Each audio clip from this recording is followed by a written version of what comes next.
Hürmetli vatandaş, bugünkü liksiyalarımızı sözleyimiz. Liksiyada sığacırız, Washington'da sözleyimiz. Analiz kılsak, yaki bir işe tahlil kılsak. 29. günü Amerika Birleşik Ştatlarının Prezidenti Trump bilen Cumhuriyet Cumhuriyeti Hükümeti'nin reisi, yaki devlet reisi Xi Jinping telefonda sözleşti. Bu sözleşme jarayonida Prezident Trump dedi ki memnun, yaki zor neticelerge memnun bulduk, yaki zor neticelerge eriştik dedi. Şu münasebet bilen 1. ayının 7. günü kilercili Beijing'de başlanılan söhbetlerin arpısında iki devlet rehberleri ilgirleş, yaki söhbette ilgirleş hasıl kıldığı değişki buldu. Bunun neticeleri keyinki gepen 1. ayının 7. günde keyin oturuğa çıkış mümkün. Şununla münasebetleşmiş iki vaziyette neme kandak buldu. Moşu doğruda leksiya sözlerimiz vatandaşlara. Bugünkü leksiyanın birinci mavzusu bunda. Soda söhbeti oldu da Beijing'nin yeni ifadesi kişiler kütmege yerden çıktı. Mavzulu haber 12. ayının 28. günü Amerika avazının Xitaylı programı ilan kılındı. Haber bundan başlandı. Yani bu şu haberini leksiyonu sözleştim burun vatandaşlardan Apple suraydığını muntukatından geçirinler. Ben bana avazın tanışıyamadım, yeni ağan kameraydı. Bir dostum tanışıp bireydi hazır bu ştat Washington'dan başka ştat hizmet gidip kilelmedi. Şu hazır bu avazdan, bunun avazdan meme bizar oldum, silahını bizar kıldım beni. Keçirinler vatandaşlar. Ben leksiyemizle başlayımız.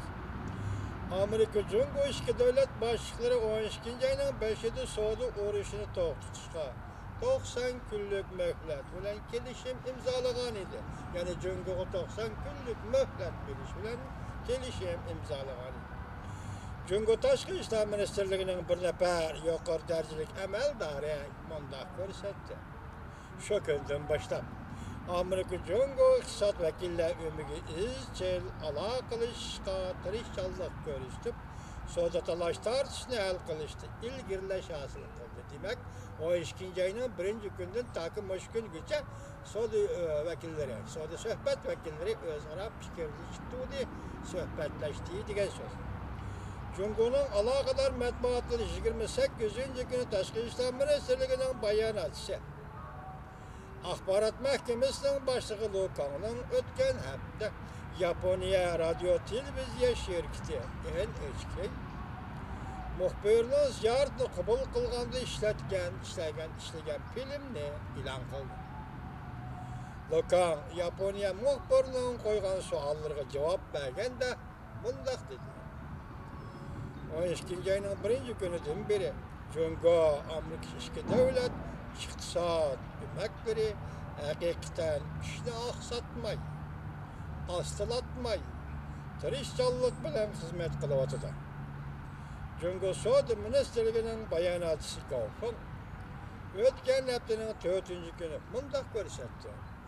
Amerika Cumhuriyet iki davlat telefon aloqasi orqali qo'yoq munosabatlashib, bayram kunlari so'zlashni to'xtatmadi dedi. Bu iki devlet soda iqtisod hükümetlerinin kelar ayda 100 oturup söhbet ötküzüdüğanlığını delilledi. Amerika Birleşik Ştatları Prezidenti Trump hükümeti mundaq ko'rsatdi. İki devlet başlıkları yakında kelişimni nazarga edip baş qo'yishni kelar yili 3. ayının 2. kuniga o'zgartdi. Cumhuriyet bunun cevabı bazı tedbirlerini kullandı. Cümleden chet ellik söyledilerinin meblağ sayılaş kanununu texnik götürüp bir işki zorlaştı toxtaş. Vakıza. Demek Cumhuriyet yol koydu. Kendi de koy. Cumhuriyet nimeti yol koydu diye sualga sizlerge cevap vermez diye lokmadı 5 yumuş oldu. Lekin nurg'unlagan kişiler Cumhuriyet'in kelgüsü işki ay işçide Amerika o'ttirga qo'ygan. Köp türlük talepler bo'yicha amaliyat xarakterlik kishilarni qoyil qiladigan hal qilish loyihasi o'ttirib qo'ya olishidan gumonlandi. Lokan ziyaret jaryanında hem iki taraf etraflık gelişim imzalap, meselelerini uzun kesel hal kılış layihası derhal oturup elip çıkılıp olmaydıganlıgıdan bir işaret ben.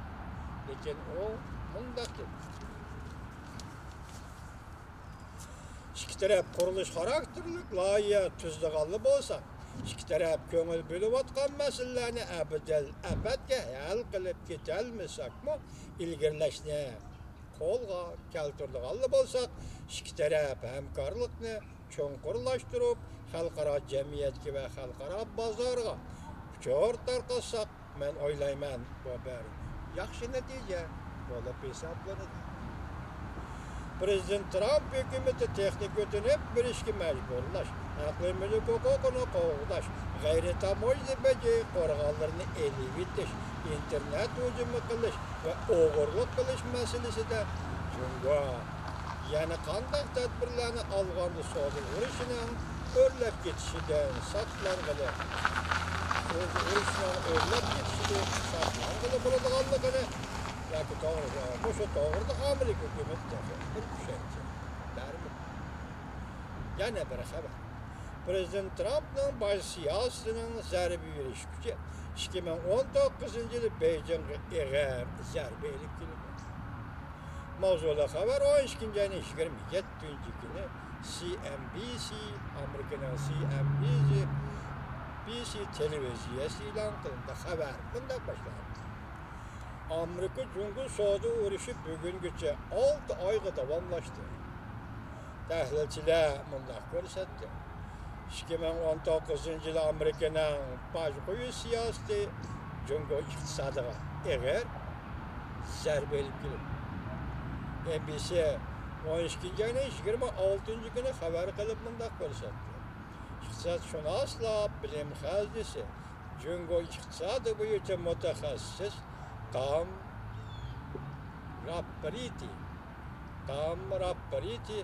mundaq dedi. Növbəti biz Amerika tamoyda bezi siyasetinin Cumhur iktisadıga elip gelgen zərbimiz berişti. Bir vasıta görelmedim.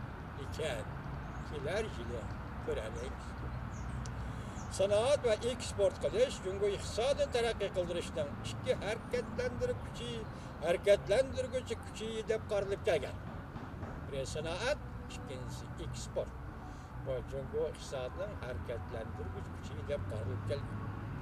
Növbəti xərəz ciddi kəskilleşmekte. Cumhurda işlep çıkarıştan umumi söyleydi. 20 yıldan beri ki bugünkü günde ciddi astılap gitti. Devlet içinde istimalcılarının şeyki kemiyip gitti. Sonra endişeleri teximi keskinleşip makamsız amılga aylandı. 12. ayının 1. günü ötküzülgen Prezident Trump bilen Xi Jinping söhbetinde Cumhurda korunma karakterli islahat elip berişken keler katım söhbet ötküzüşke gelişken idi. 12. ayının 1. günü ötküzülgen Prezident Trump bilen Xi Jinping söhbetinde Cumhurda korunma karakterli islahat elip berişken keler katım söhbet ötküzüşke gelişken idi. Devamlı anlayış sürmez vatandaş.